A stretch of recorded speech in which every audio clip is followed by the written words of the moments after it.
जय श्री राम। मैं आचार्य उमेश मिश्रा। आइए हम आपको फिर पुनः ले चलते हैं भोलेनाथ के श्री शिव महापुराण की कथा में, जो महर्षि वेद व्यास द्वारा प्रणीत है। तो भोलेनाथ के श्री शिव महापुराण की कथा अत्यंत मार्मिक कथा है। जो भी भक्त इसको सुना उसके जीवन का मोक्ष हो गया। तो आइए हम आपको ले चलते हैं भोलेनाथ के श्री शिव महापुराण में। ओम श्री शांब शिवाय नमः, ओम श्री गणेशाय नमः। अगर देखा जाए तो भोलेनाथ के श्री शिव महापुराण की कथा सुनने और सुनाने वाले को पुण्य फल की प्राप्ति होती है। तो जहाँ तक हो सके भोलेनाथ के श्री शिव महापुराण की कथा को आप स्मरण करिए और सुनते रहिए। आपको मैं अपने मुखार बिंदु से जहाँ तक हो सकेगा भोलेनाथ के जो भी भक्त हैं, जो श्री शिव महापुराण की कथा सुनने वाले हैं, उनके तक पहुँचाने का पूर्ण प्रयास करूँगा। तो आइए चलते हैं हम आपको प्रथम खंड पूर्वार्ध भोलेनाथ के श्री शिव महापुराण में। त्वमेव माता च पिता त्वमेव बंधुश्च सखा त्वमेव विद्या द्रविणम त्वमेव सर्वम मम देव देव। तो आपको मैं ले चलता हूँ विद्येश्वर संहिता में अथय का 10वें अध्याय में, यानी 11वें अध्याय में।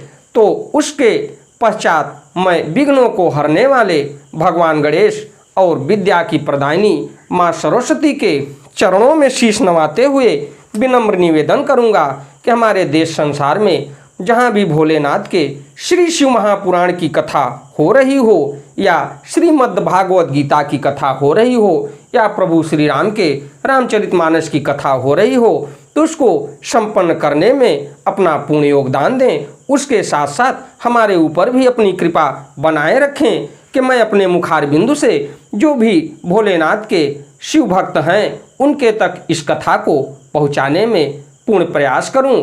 तो आपको ले चलते हैं 11वें अध्याय में।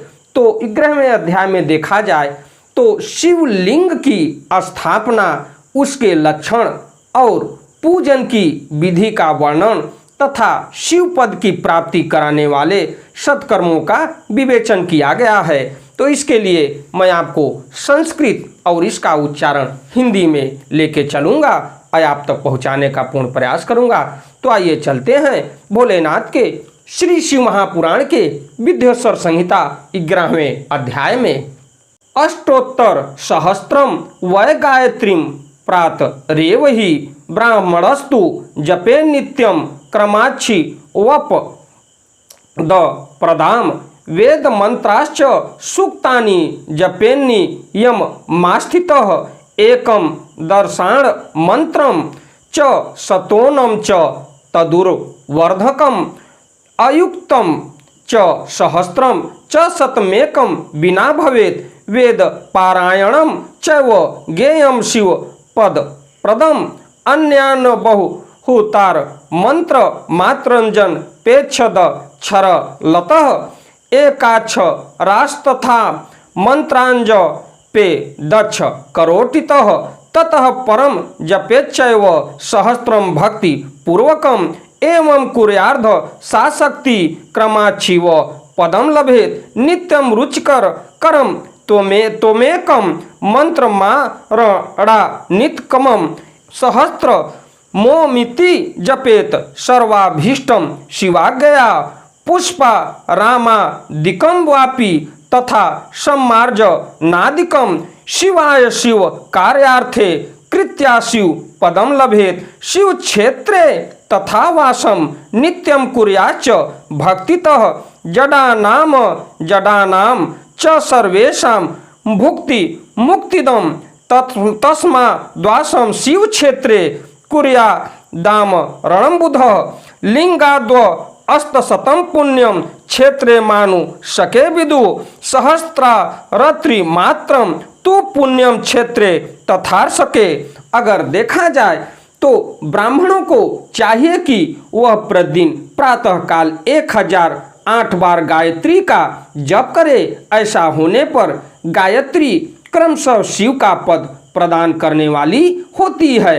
वेद मंत्रों और वैदिक सूक्तों का भी नियम पूर्वक जप करना चाहिए। एकाक्षर मंत्र 10,000, दर्शान मंत्र 1,000, 100 से कम अक्षर वाले मंत्र 100 और उससे अधिक अक्षर वाले मंत्र यथाशक्ति 1 से अधिक बार जपने चाहिए।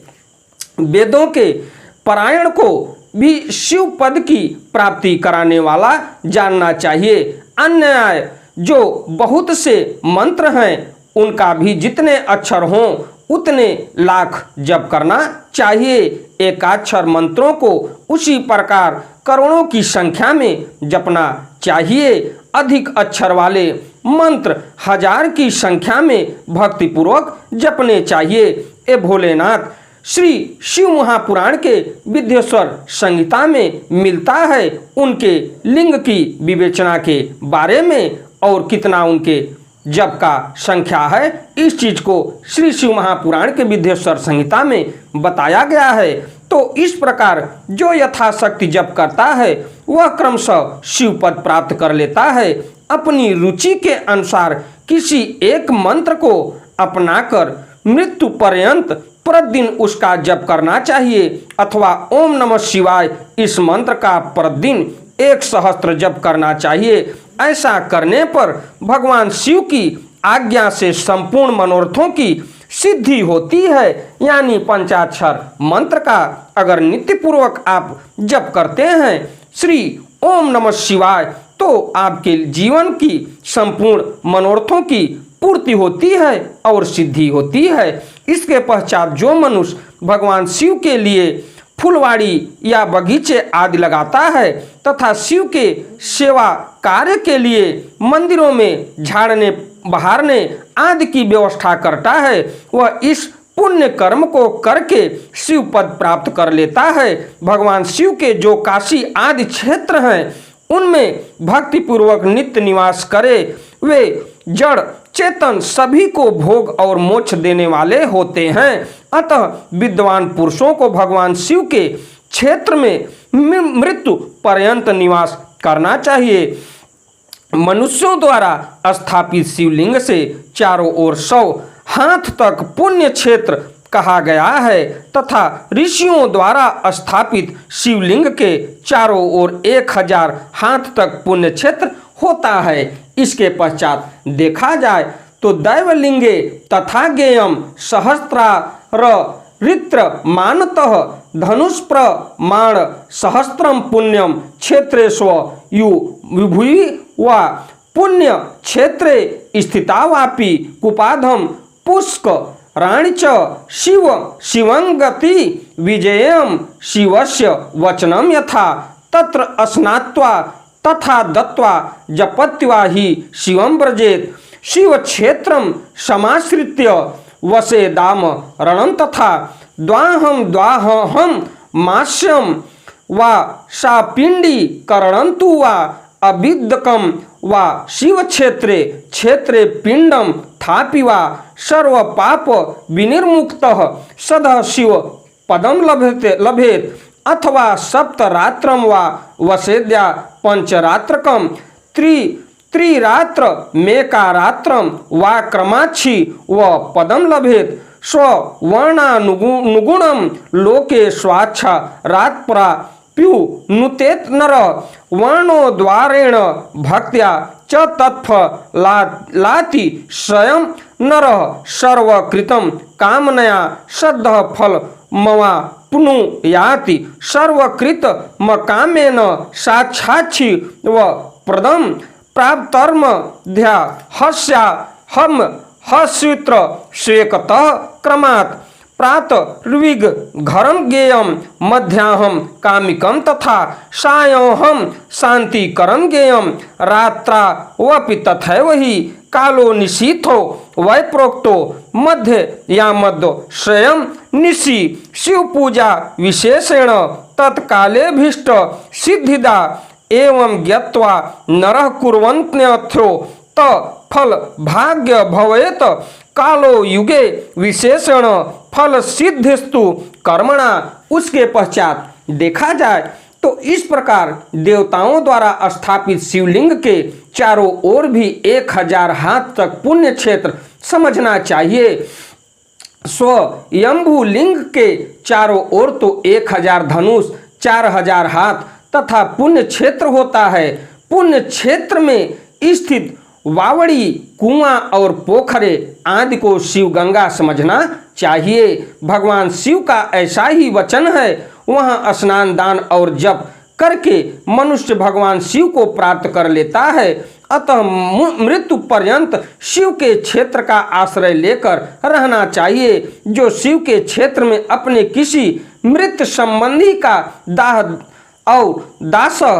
सह मासिक श्राद्ध, सपिंडीकरण अथवा वार्षिक श्राद्ध करता है, अथवा कभी भी शिव के क्षेत्र में अपने पितरों का पिंड देता है, वह तत्काल सब पापों से मुक्त हो जाता है और अंत में शिव पद पाता है। यानी देखा जाए तो मरकंडिका घाट पर जिसका भी अपने पितरों का दाह संस्कार हुआ है, अगर वह प्राणी उस घाट पर जाके और अपने पितरों का पिंड श्राद्ध करे तो इसमें लिखा गया है भोलेनाथ के श्री शिव महापुराण में कि उसको भी शिव पद की प्राप्ति होती है और पितरों का आशीर्वाद उसे प्राप्त होता है। ये भोलेनाथ के श्री शिव महापुराण में लिखा गया है। अथवा शिव के क्षेत्र में 7, 5, 3 या 1 ही रात निवास कर ले, ऐसा करने से भी क्रमशः शिव पद की प्राप्ति होती है। लोक में अपने अपने वर्ण के अनुरूप सदाचार का पालन करने से भी मनुष्य शिव पद को प्राप्त कर लेता है। वर्णानुकूल आचरण से तथा भक्ति भाव से वह अपने सत्कर्म का अतिशय फल पाता है। कामना पूर्वक किए हुए अपने कर्म के अभीष्ट फल को शीघ्र ही पा लेता है। निष्काम भाव से किया हुआ सारा कर्म साक्षात शिव पद की प्राप्ति कराने वाला होता है। दिन के 3 विभाग होते हैं, प्रातः, मध्याह्न और सायंहन। इन तीनों में क्रमशः एक एक प्रकार के कर्म का संपादन किया जाता है। प्रातः काल को शास्त्र विहित नित्य कर्म के अनुष्ठान का समय जानना चाहिए। मध्याह्न काल को सकाम कर्म के लिए उपयोगी है तथा सायंकाल शांति कर्म के लिए उपयुक्त है, ऐसा जानना चाहिए। इस प्रकार रात्रि में भी समय का विभाजन किया गया है। रात के 4 प्रहरों में से जो बीच के 2 प्रहर हैं उन्हें निशी काल कहा गया है। विशेषतः उस काल में की हुई भगवान शिव की पूजा अभीष्ट फल को देने वाली होती है। ऐसा जानकर कर्म करने वाला मनुष्य यथोक्त फल का भागी होता है। विशेषतः कलयुग में कर्म से ही फल की सिद्धि होती है। तो आइए चलते हैं कुछ और थोड़ी सी बातों के लिए। उक्तेन केन चिद्वापि ह्याधिकार विभेदतः सद्वृत्तः पापभिरुचेत तत्फल लम वाप्नुयाति। उसके बाद देखा जाए तो अपने अपने अधिकार के अनुसार ऊपर कहे गए किसी भी कर्म के द्वारा शिव आराधना करने वाला पुरुष यदि सदाचारी है और पाप से डरता है तो वह उन कर्मों का पूरा फल अवश्य प्राप्त कर लेता है।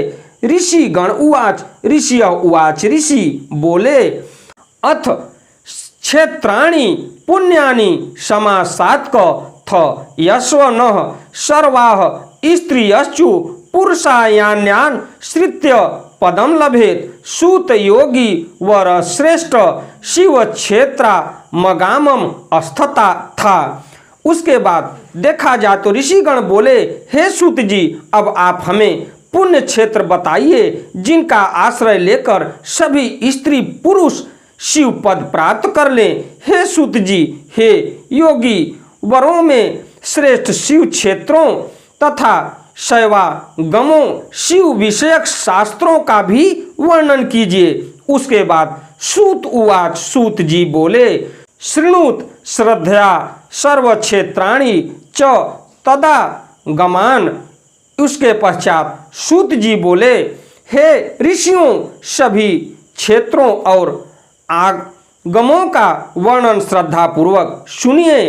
तो उसके पश्चात देखा जाए तो इति श्री शिव महापुराणे प्रथमायाम विद्येश्वर संहितायाम शिवलिंग पूजनादि वर्णनम नामय का 10वां अध्याय।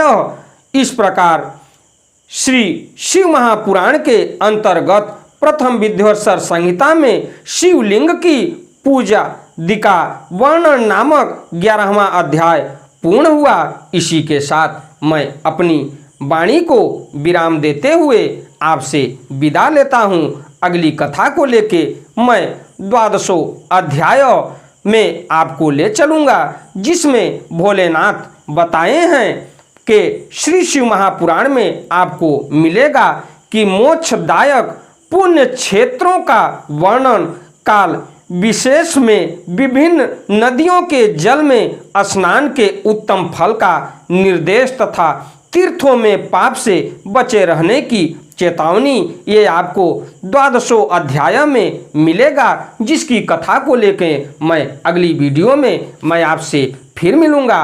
अगर हमारी कथा आपको अच्छी लगे तो वीडियो को लाइक करिए, शेयर करिए, चैनल को सब्सक्राइब करिए और भोलेनाथ की कृपा आप पर बनी रहे। और भोलेनाथ के श्री चरणों में शीश नवाते हुए विनम्र निवेदन करूंगा कि भोलेनाथ के श्री शिव महापुराण की कथा अगर सुनाने में, कहने में, आप तक पहुंचाने में कोई हमसे भूल चूक हुई हो तो भोलेनाथ हमें क्षमा करें और अपनी कृपा बनाए रखें कि भोलेनाथ के श्री शिव महापुराण की कथा को जो भी भक्त सुनने वाले हैं या जो शिव प्रेमी हैं तो उनके तक पहुंचाने में हम अपना पूर्ण प्रयास करूं कि इस भोलेनाथ के श्री शिव महापुराण की कथा को अपने मुखारबिंद तक उनके तक पहुंचाता रहूं और अपने जीवन को मोक्ष के लिए इस श्री शिव महापुराण की कथा को सुनते रहें। तो अगली कथा को लेके मैं आपसे फिर मिलता हूँ। अब मैं अपनी वाणी को विराम देते हुए आपसे विदा लेता हूँ। धन्यवाद। आपका दिन मंगलमय हो।